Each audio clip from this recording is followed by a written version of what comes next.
So I could capture the beauty. But still ఎందుకు recommend చేసానని మీకు తర్వాత చెప్తాను. నేనైతే ఈరోజు జ్యోతిర్లింగ దేవాలయంకి వెళ్ళి I will keep you posted other updates అండి. చాలా అద్భుతంగా ఉంది చూడండి దేవాలయం. సో చూడండి చాలా బ్యూటిఫుల్ ఆర్కిటెక్చర్ ఇదంతా కూడా. సో పురాతనమైన ఆర్కిటెక్చర్స్ ఇవన్నీ. సో ఇదేనండి మనకి goddess Rukminidevi mandir entrance.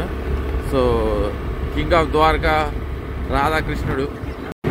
So king of Dwaraka Krishna భగవానుడు దేవాలయంకి నేను వెళ్ళాను. మరి అతని భార్య రుక్మిణి మహాతల్లి దేవాలయంకి అయితే ఇప్పుడు వస్తున్నానండి. దీని తర్వాత మనకి జ్యోతిర్లింగ దేవాలయంకి వెళ్తున్నాను.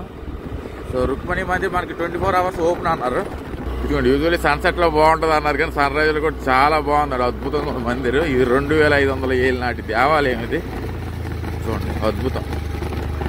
Very good morning from Rukminidevi Mandir అండి. మన king of Dwaraka lord Krishna అయితే మనకి క్వీన్ ఆఫ్ ద్వారకా రుక్మిణి మహాతల్లి. సో ఆ తల్లి దేవాలయంకి అయితే వచ్చాను. చక్కగా కృష్ణుడి దేవాలయం అయితే నిన్న చక్కగా దర్శించుకున్నాను. ఇప్పుడైతే ఆ తల్లి దేవాలయంకి అయితే సమీపంలోకి వచ్చాను. ఇది మనకి ద్వారకా దగ్గరే ఉంది. ద్వారకా టెంపుల్ దగ్గర నుండి 2 kilometers జ్యోతిర్లింగ దేవాలయం సమీపంలో ఈ అద్భుతమైన దేవాలయం అయితే ఉంది. చక్కగా గోమాతలు వెళ్తున్నాయి. సో ఇది ఏం లేదండి, 24 hours ఓపెన్ ఇది. చూడండి చాలా beautiful temple. So 2500 years old temple అండి ఇదంతా కూడా. చూడండి సన్ రైజ్ చూసారా, చక్కగా సన్ రైజ్ టైంకి వచ్చాను. పొద్దున్న 7:15 అవుతుంది. వివిధ రకాల జాతులు పక్షులు ఇవన్నీ కూడా ఇక్కడ ఉన్నాయి. చాలా బ్యూటిఫుల్ సీన్స్ ఇవి. సో ఇక్కడ కూడా మనకి ఆ బండి తీసుకున్నాను. బండి తీసుకొని మరి జ్యోతిర్లింగ దేవాలయాలకి బేత్కోటకి 33 kilometers వెళ్ళాలంటే కవర్ చేయలేం. చాలా బ్యూటిఫుల్ మంగ్రూవ్స్ ఇవన్నీ కూడా ఇక్కడ ఉన్నాయి. చూడండి బ్యూటిఫుల్ సన్ అనేది ఇంకా రైజ్ అవుతుంది. ఆ టైంలో నేను ఈ దేవాలయంకి అయితే వచ్చాను. మొదట శివాలయంకి వెళ్దాం అనుకున్నాను కానీ మరి ద్వారకాలో మనం స్పెషల్ ఎవరంటే మనకి లార్డ్ కృష్ణ అండ్ రుక్మిణి దేవి కాబట్టి ఫస్ట్ ఈ దేవాలయాలు కవర్ చేసుకొని అక్కడికైతే వెళ్దామని ఆలోచిస్తున్నాను. సో ఇదిగోండి మందిర్ సమీపంకి అయితే వెళ్తున్నాను. ఎంట్రన్స్ లోపలికి చాలా అద్భుతంగా ఉంది దేవాలయం. సో ఈ ఆర్కిటెక్చర్స్ అన్నీ కూడా మనకి మరుగుజార్ ఆర్కిటెక్చర్స్ అని మనకి 2500 ఏళ్ళ నాటి దేవాలయం ఇది. సో లోపల మనకి కృష్ణ భగవానుడు దేవాలయం అయితే ఫోటోగ్రఫీ అలౌ చేయలేదు. ఇక్కడ మరి ఎలా చేస్తారో లేదు తెలియదు. వెరీ బ్యూటిఫుల్ టెంపుల్ అండి. సో దీనికి పెద్ద హిస్టరీయే ఉంది. మనం చెప్పాం కదా మనకు రుక్మిణి తల్లి ఈ ప్రదేశంలోనే ఉండిపోతుందని మన పూర్వీకులు చెప్పుకుంటుంటారు.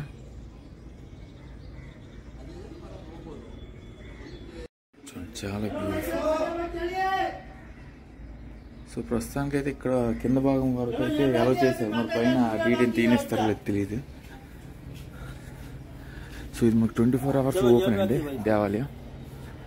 బా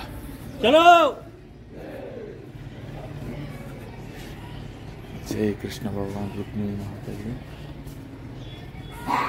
సో చక్కగా లోపలికి అయితే వెళ్ళి దర్శనం అయితే చేసుకున్నానండి. తల్లి విగ్రహం మొత్తం కూడా మనకి పాలరాతితో తయారైంది. చాలా అద్భుతంగా ఉంది తల్లి కూడా. సో ఇదంతా మనకి టెంపుల్ విజిట్ ఏంటంటే మనకి ఎలిఫెంట్స్ అండ్ హ్యూమన్ ఫిగర్స్కి మనకి చాలా ప్రాముఖ్యత. చూడండి ఇవన్నీ కూడా ద కార్వింగ్స్ ఆఫ్ ఎలిఫెంట్స్, గజరథాస్ అండ్ నవరథస్.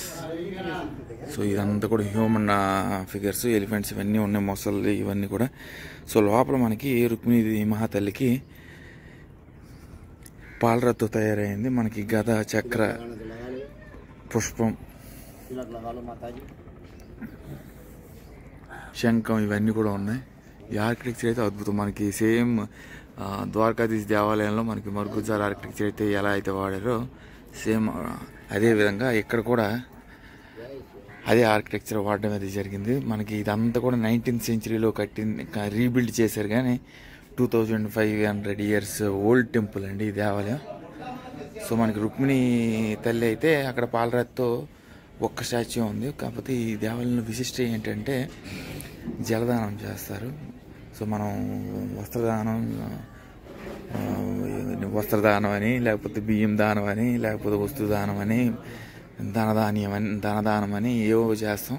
కానీ ఇక్కడ మాత్రం ఏంటంటే జలదానం చేయాలి. జలదానం అంటే ఎందుకు స్పెషల్ ఏంటంటే అది కూడా మీకు చెప్తాను. సో చూడండి, చాలా బ్యూటిఫుల్ ఆర్కిటెక్చర్ ఇదంతా కూడా. సో పురాతనమైన ఆర్కిటెక్చర్స్ ఇవన్నీ.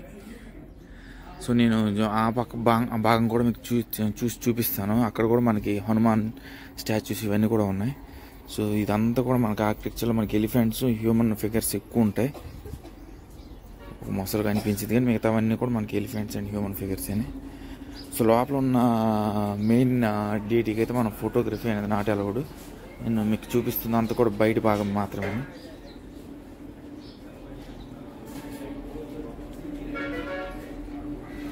సో ఇదిగోండి, బ్యూటిఫుల్.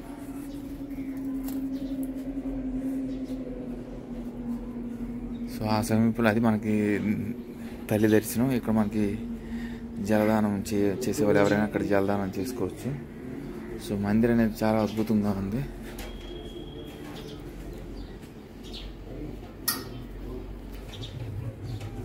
సో లోపల ఉన్న మెయిన్ డీటీకి మనం ఫోటోగ్రఫీ అనేది నాట్ అలౌడ్, కానీ మిగతా బయట భాగం అంతా చక్కగా తీసుకోవచ్చు. సో మనకి ద్వారకాధీశ దేవాలయంలో అది కూడా నాట్ అలౌడ్.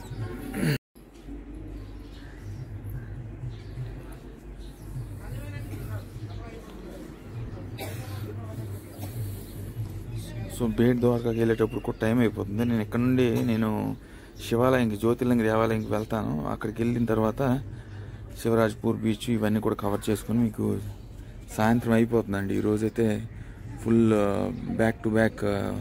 నేను రేపు మళ్ళీ కుచ్చు వెళ్ళాలి. ఎలా వెళ్ళాలి సమీగ్రం మార్గం అనేది నాకు ఎవరు సరిగ్గా ఇవ్వట్లేదు. మా డైరెక్ట్ బస్సులు కూడా లేవు, లోకల్ బస్సెస్ కూడా వెళ్తాయి లేదు తెలియదు. అదే మెయిన్ ప్రాబ్లము.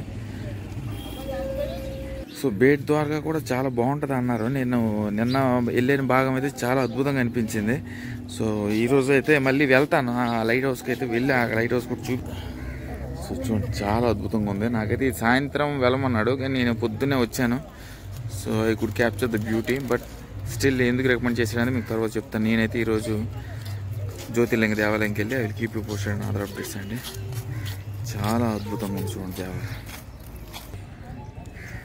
రుక్మిణీదేవికి ఫేవర్ చేసినట్టేనే మనకి మొదటి భారీగా అగ్రస్థానంలో నువ్వే నిలిచిపోతావు. ప్లస్ ఇంకొక ప్రపంచంలో కూడా శాశ్వతంగా కృష్ణ పరమాత్ముడికి తోడుగా నువ్వు ఉంటావు అని చెప్పి అద్భుతంగా అయితే వరం అనేది ప్రసాదిస్తాడు. చాలా అద్భుతం. మన కృష్ణ భగవానుడికి కూడా అదే ప్రసాదిస్తాడు. సో లోపలికి అయితే వెళ్ళి ఆ తల్లిని అయితే దర్శించుకున్నానండి. మనకు పాలరాతితో 4 చేతులు అయితే ఆ తల్లికి అయితే ఉన్నాయి. మనకి గదం, శంఖం, చక్రం, ఇంకా మనకి పుష్పం అయితే 4 చేతులతో 4 రకాల ఐటమ్స్ అయితే పట్టుకుని ఉంది. మనకి భక్తులందరూ కూడా ఇక్కడ జలదానం అనేది చేస్తారు. సో జలదానం అనేది మనం ఆ తల్లికి సమర్పించి మనం దర్శనం ఎలా చేసుకుంటాం ఇక్కడ జలదానం అనేది అలా చేసి దర్శనం అయితే చేసుకుంటారు. మనకి శేష్ దుర్వాస గురించి మనం ద్వారకాధీశ దేవాలయంలో మనం చెప్పుకున్నాం కదా. ఆ శేష్ దుర్వాస ఏం చేస్తాడంటే శ్రీకృష్ణుడు మనకి రుక్మిణీదేవి రథం నుండి వెళ్తుండగా ఆ రథాన్ని నచ్చి ఆ రథం మీద నేను ఎక్కి మీ ప్యాలెస్కి నన్ను ఆహ్వానించండి, అక్కడ నాకు విందు అనేది ఏర్పాటు చేయండి అని చెప్పగా శ్రీకృష్ణ పరమాత్ముడున్న నెక్స్ట్ రుక్మిణీదేవి దానికి సరే అని చెప్పేసి ఆ రథాన్ని గుర్రాలతో కాదు మీరే తీసుకువెళ్ళాలని చెప్పి తన భుజాలపైన మూసుకొని ఆ దుర్వాస మహర్షిని ప్యాలెస్ సమీపంకి వెళ్తుండగా రుక్మిణి మహాతల్లికి దాహం వేసి శ్రీకృష్ణ భగవాన్ని అడుగుతుంది, నాకు దాహం వేస్తుంది అని చెప్పగా తన బొట్ల వేని ఉంది కదా టోతోని భూమిని పిండి ఆ గంగాజలాన్ని బైక్ తీసుకొచ్చి ఆ దాహాన్ని అయితే తీరుస్తాడని. బహుశా దానికోసమే జలదానం అనేది భక్తులందరూ కూడా ఈ దేవాలయకు వచ్చిన వాళ్ళందరూ చేస్తారు. చాలా అద్భుతమైన మూమెంట్ అది. సో అదే కాకుండా మనకి అప్పుడు దుర్వాస మహర్షి ఏమంటాడంటే నాకు ఇవ్వకుండా నువ్వే తాగేస్తావా అని చెప్పి నువ్వు ఇక్కడే ఉండిపో అని చెప్పి శపించడం అయితే చేస్తాడు. శపించగా మనకు ఆ శపించిన స్థలంలోనే మనకి అద్భుతమైన ఆలయం కట్టించారని మనకి ద్వారకా ప్రజలందరూ నమ్ముతుంటారు. మనకి రుక్మిణీదేవి ఇక్కడే ఉంది కాబట్టి ఈ భాగం దగ్గర మనకి అద్భుతమైన దేవాలయం కట్టించడం అయితే జరిగింది. సో లోపలికి వెళ్ళిన ఆ పెయింటింగ్స్ కూడా మనకి నీట్గా హిందీలో అయితే ఇచ్చారు. కానీ నాకు ఆల్రెడీ స్టోరీ తెలుసు కాబట్టి మనకి రుక్మిణి మహాతల్లి తర్వాత మనకి దుర్వాస మహర్షిని లార్డ్ కృష్ణ, రుక్మిణి మహాదేవి పెయింటింగ్స్ అయితే ఉన్నాయి. ఆ స్టోరీ ఎంటర్ how it was, what is the history of behind this temple అన్న విషయాలన్నీ మనకు తెలియజేశారు. How this temple was built and why this temple was built and ఎందుకు ఏంటి కారణం అనేది రుక్మిణి మహాతల్లి స్థిరపడిన ప్రదేశం కాబట్టి ఆ ప్రదేశంలోనే మనకి అద్భుతమైన రుక్మిణి మందిర్ దేవస్థానం అయితే మనకి 19th సెంచరీలో కన్స్ట్రక్ట్ చేయడం అయితే జరిగిందండి. చాలా బ్యూటిఫుల్గా అనిపించింది దేవాలయం. చాలా నేను సన్ రైజ్ టైంకి అయితే వచ్చాను. ఇక్కడ నుండి నాగేశ్వరి జ్యోతిర్లింగకి వెళ్తున్నాను. I will keep you posted on those updates అండి. Until then stay tune. Signing off from Rukminidevi mandir. Bye, take care.